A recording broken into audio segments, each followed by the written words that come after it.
You know, I thought this was going to be a family drama, but it just surprised me. And I have to say, what a refreshing way to see Elijah Wood once again. So, I humbly submit to you, the Dungeon Horror Society. Come to Daddy. And what's going on, Dungeon Dwellers? Welcome back to Dave's Dungeon. As always, I am the one, the only Dungeon Master Dave, here to bring you the reviews of the frights and delights that we love deep, deep, deep down in the black void we like to imagine as our heart. Oh, today is a film that I really want to talk about, but I don't like the name of. Come to Daddy. Come to Daddy. Yeah, it just, the name of it, man. Jeez. And it's a bit like this film. It is a real horror film. I do want to say that up front. I did have that question midway through. Is this actually a horror film? But turns out it is. Turns out it actually has some nice little elements to it. But before we get too deep into that, I usually review each horror film based off 5 criteria, and those are plot, special effects, tension, gore, and victim killer / et al. Each category is rated on a basis of 10 points, 1 being low, 10 being high, and then we add up all the points it earns and tally out of 50 for a grade. Hopefully that's clear. Hopefully you understand. Hopefully you're getting what I'm talking about. Hopefully these reviews aren't just like, okay, he didn't. Okay. That being said, let's get into it. I really gotta say, the strength of Elijah Wood drives the plot of this film, and you really get a lot of, well, I won't say a lot. All of the story is Elijah Wood's character story, and I really gotta say, that's refreshing. It's refreshing, and it's similar to the way we encountered him in Lord of the Rings, because a lot of what we see Frodo go through. Sorry, I forgot his name. Jesus, I'm trying to remember Elijah Wood and forgot Frodo Baggins. Holy crap, I wrote a thesis on Lord of the Rings and I forgot Frodo Baggins. What have I been doing? Jesus. Anyways, existential crisis aside, I think this is a good role for him and I really like it. It is very Elijah Woody, and that goes to the plot. The plot, for a horror film, this is delightfully quirky and funny and very much almost fish out of water, sorta, for a trope. Like if you needed a trope to understand the film, uh, be like a fish out of water kind of scenario thrust into the deep end of a scenario.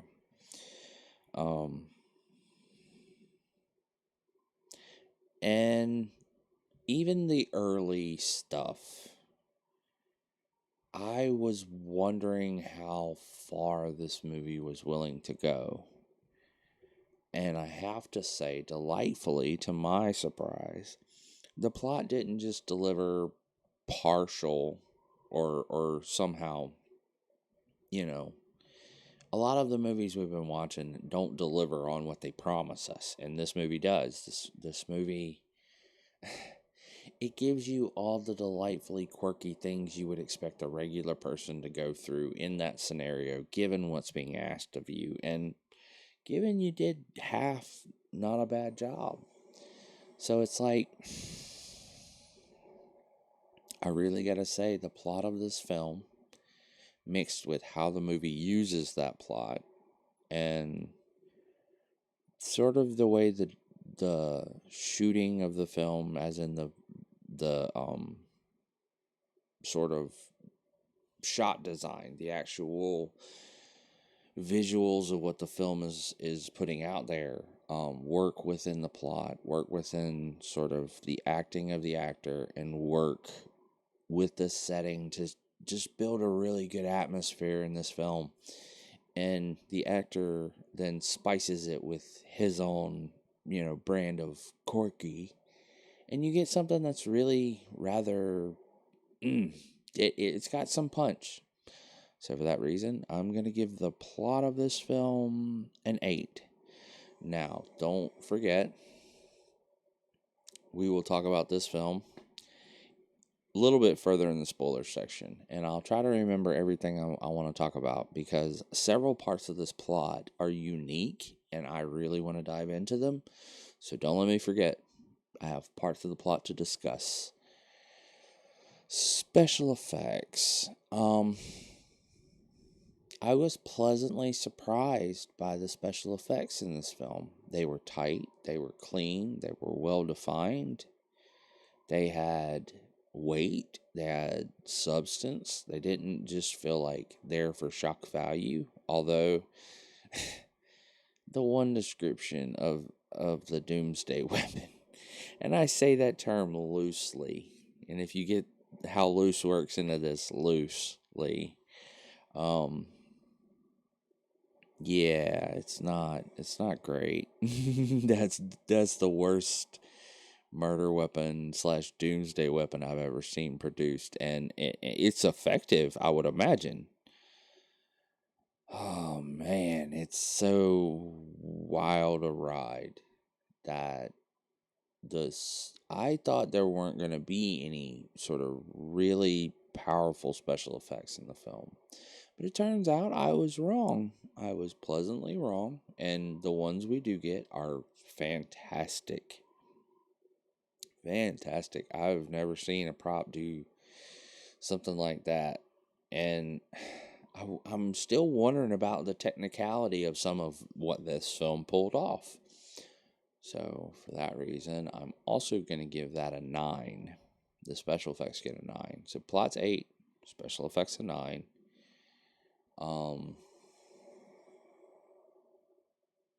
Tension. I have to say, this film uses tension well, surprisingly enough. The film's tension, though, comes from some of Elijah Wood's own what seems to be personal awkwardness. And I'm a little too close. Let's try that. That sounds a little better. It's on his own personal awkwardness with what's going on. And it's like, I really love his performance in this because it allows him to carry the tension up each step just a little bit more, just a little bit more, just a little bit more. So it's like,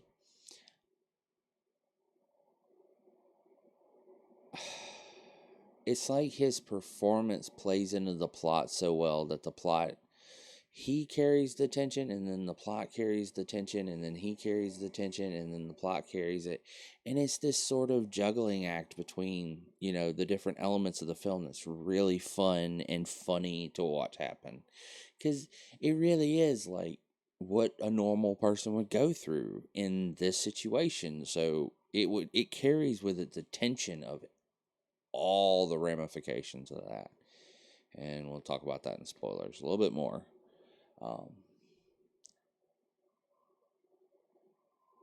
Gore. Did I give tension a score? No, I didn't give tension a score. Because I don't know where to put it. Because on the one hand, because it's funny, you lose a little. You definitely lose a little. Because I'm laughing at moments instead of being freaked out at moments. Which some of that may be my own jadedness. But it just still, there were moments that felt awkward to the point of falling flat. But they were so few and far between, and they were early. So it really felt like it was early chemistry getting its sort of mix in.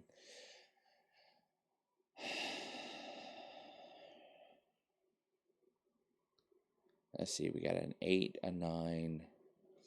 I'm going to give the tension an 8. I'm going to give the tension an 8.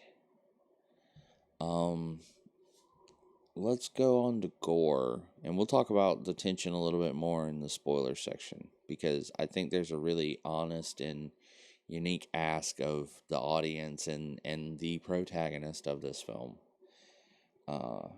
But let's go on to gore, because we need to talk about that more in depth, and we can't do it without spoiling.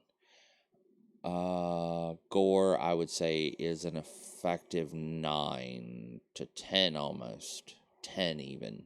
I don't want to take any points away from this film on gore, because it goes out of its way to not do anything. I'm fixing to say that, and then I would have been a liar. I was going to say, doesn't go out of its way to lambast the gore in. It doesn't go out of its way to treat the gore as anything other than this happened, therefore. The gore is a byproduct of everything that goes on. Now, to say this film doesn't have some really nice gore shots with, some of the most, if a gore shot could be pretty or in some way artistic, these are definitely those. Because it's not the sort of free flowing of a river. It is the brushstroke of an artist in a way. Very much so in the way that Lars von Trier wishes he was doing. But anyways, yeah, I gotta give the gore on this a 10. Because it really is like just the accenting on a painting almost. And the victim and killer in this, man, I'm going to give it a 7. And you know how it is in this. We can't talk about it till we're in the spoilers section on that side of everything. I'm practicing. If you can't tell, I'm trying to remember which side my poster's on. Some of you going, what the hell is he doing? So, with that being said, that should be 2, 1, 2, that's 5, 9, 3. So that's 8, so that's a 42. I'm still going to give that an A minus, even though it's getting close to, or it is in the B range, I want to say. So B plus, A minus, but I would give it an A minus to A.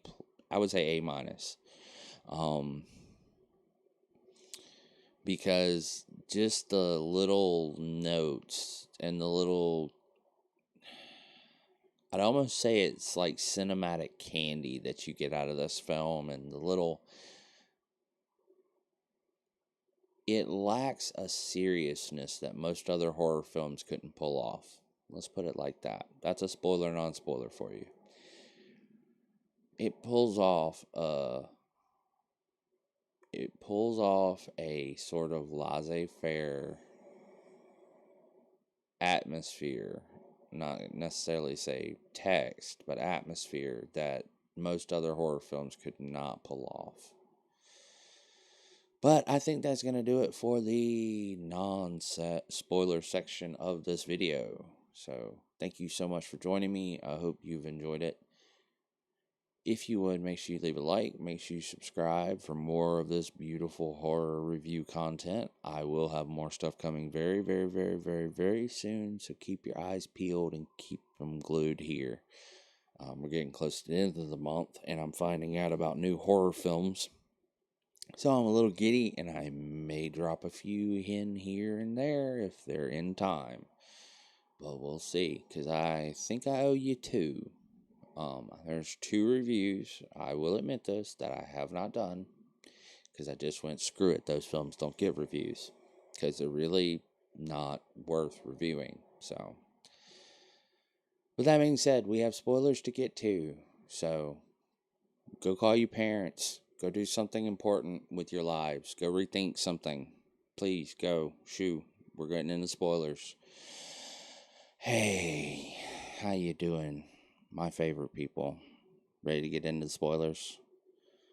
Oh man, Elijah Wood's character. I thought he was going to end up being some SEAL, some like lucky number 11 character, and turns out I was so off my game at reading what because I mean, he's so exacting and he's so precise, and everything has to be such a way and has to be so. And in some ways, that's the film's commentary on millennials, on this new aged crowd. And in other ways, it's a commentary on just sort of, I guess, the awkwardness of Elijah Wood, because a lot of that felt personal to him. Like, it felt ingrained into his character or him. I don't know. You have to tell me. I don't know enough about the guy, or know. I don't know enough of other works that he's been in to tell you much else about him other than I love him because he was Frodo. But in this, he has a really rich sort of, I want to say, physical acting, as well as all of the verbalism or verbalizing that he does, and all of the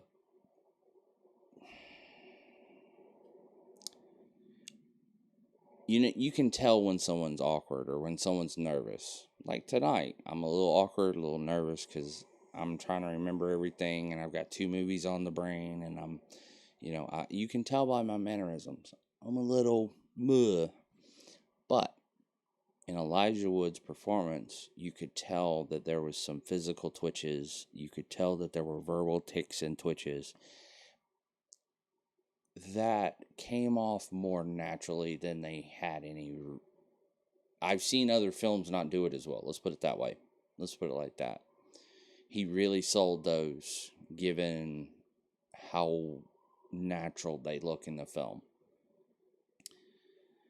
Now, the plot of the film is, man, it's a mind sort of twisty job, and I don't hate that. I don't hate a film with a twist. M. Night Shyamalan has put out decently well rated and beloved horror films. Okay, if you can call them that. He's put out some really, really hot bangers of some horror films. So we respect twists here. We respect that formula. A lot of the things we respect in horror is formula. So we respect that formula. A twist is nice. We like a twist. We like it when the killer comes back. Remember, that's all part of our genre. So the twist here, though, is not located where it's supposed to be, or at least where it normally would be.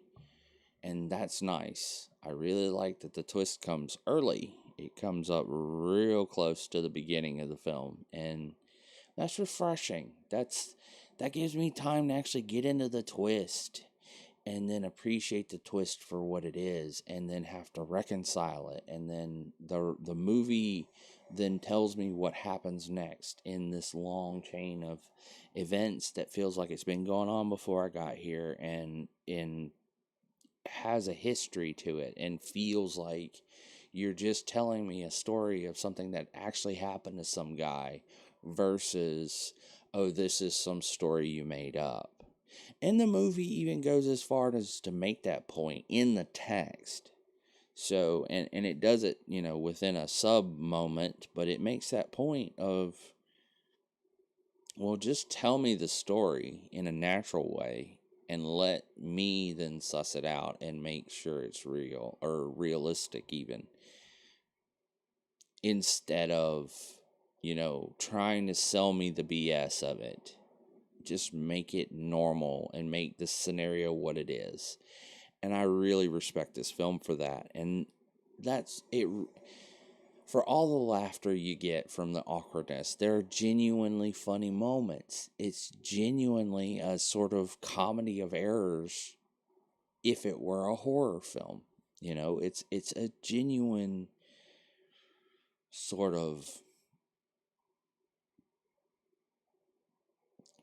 just the situational comedy of it all. And some of the special effects will illustrate this a little bit better. And we've all imagined it, you're punching a ticket, and you're punching a ticket, and you're punching a ticket, and you're punching a ticket, and you've been working at this cash register, and you're punching all these tickets, and you see that spike that all the tickets are, rammed down on, And you're going, I wonder how much damage that could do. This movie answers that, you know? When you're wondering, like, hey, I wonder how structurally sound that sign is over there. This movie answers that, you know? What would happen if I had to make a weapon to threaten somebody with that was not, that wasn't the dumbest idea you'd ever heard? This movie answers that. Oh man. Oh me. It is a delight of a film though, and it is such a nice departure from everything we got before till now. And I have to say, other than the name being tragically, you know, awkward, which given the film's main kind of flavor, I can understand coming can just not say that word right now. I can understand the film using that to play on the awkwardness even more. So, for those of you daddy fans out there, yeah. God, I'm not looking forward to the comments, but I secretly am. Oh man, and you get some really good performances out of this. It's not just Elijah Wood's film. I think it's Jonathan's.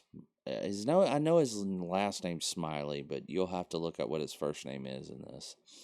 He is a treasure of an actor, and he literally lights up the screen when you see him in this. I think his name's actually Michael Smiley. Now that I think about it, I had to slow down and let the blood course to my brain cells. In air, out air. Let's see if I can breathe while I try to talk. I think it is Michael Smiley though. He's a phenomenal tour de force in this film, and acting opposite Elijah Wood is, I mean, just mwah, just a smooch from beyond. and really, I want to give every person in this film an A+. You know, in the last film, I could only really rate the one actor who did anything worth acting. But this was a tour de force by all people on all cylinders, and I'm blown away for what I thought was going to be a nothing burger of a film to actually giving me something that was fun and worth my time and worth the, hour and I think 40 minutes. I think it's 30. It feels longer than it is, or it feels longer than it should be because they do a lot of drama, tension dragging, which is fine, for a film like this. I don't mind it because it adds to the sort of, it gives Elijah the space to play with his awkwardness and to really express it and get that built into the character. So I really dig it.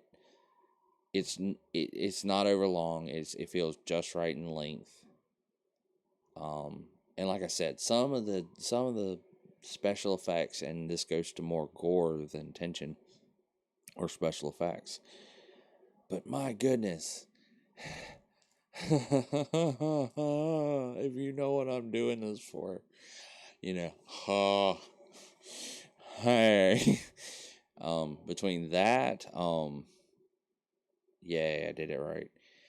What he's got in his hand right there, yeah, that thing right there, that is a nightmare tool when in the way that it's used in this film.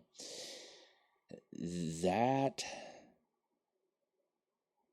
the thing through the jaw and the sign, I mean, they're just little notes that just mwah, for horror fans, just like a little, it's like if you like rain and you get a little drizzle with a little thunder, but then the rain mostly goes away and it's actually like just overcast for a lot, and you want to read a book, and it's kind of cool, so you want to drink something warm and get your blanket on.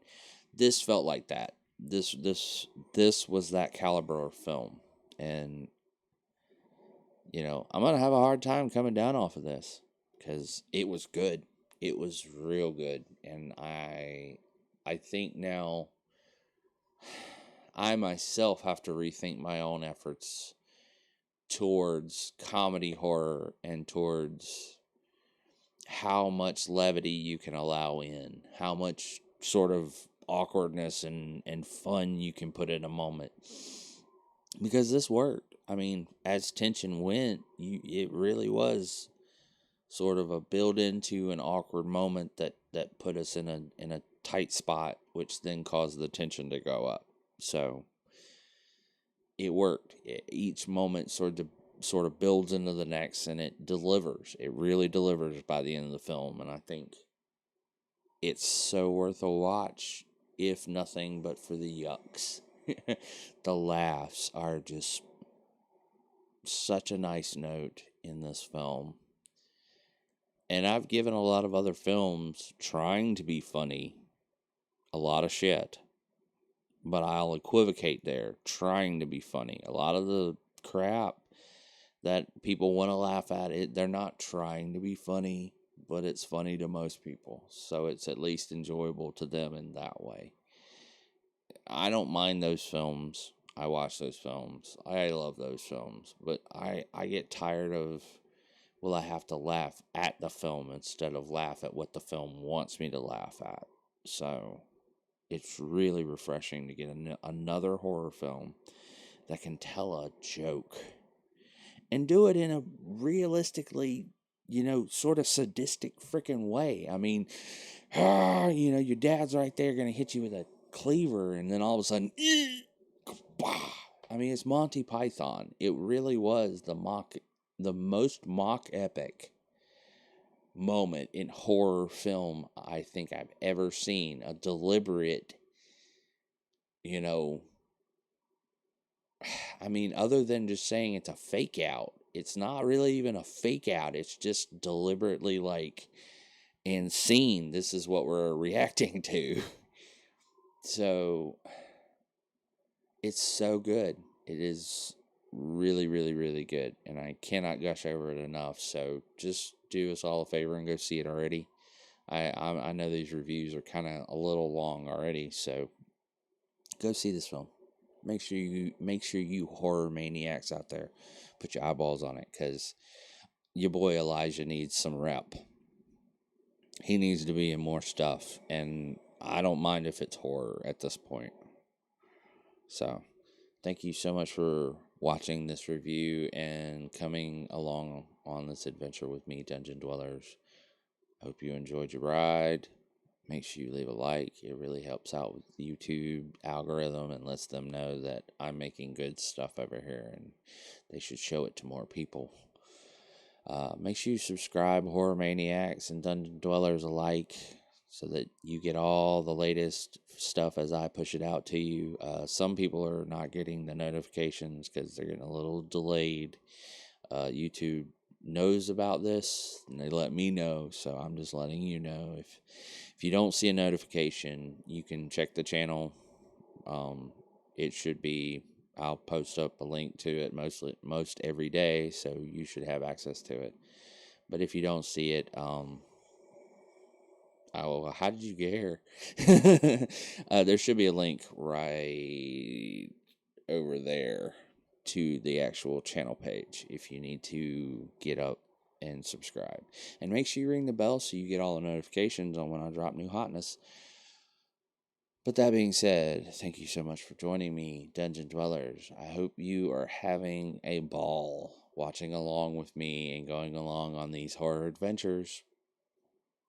I hope to see you on our next journeys. But until then, call your mom. She's worried about you, for crying out loud.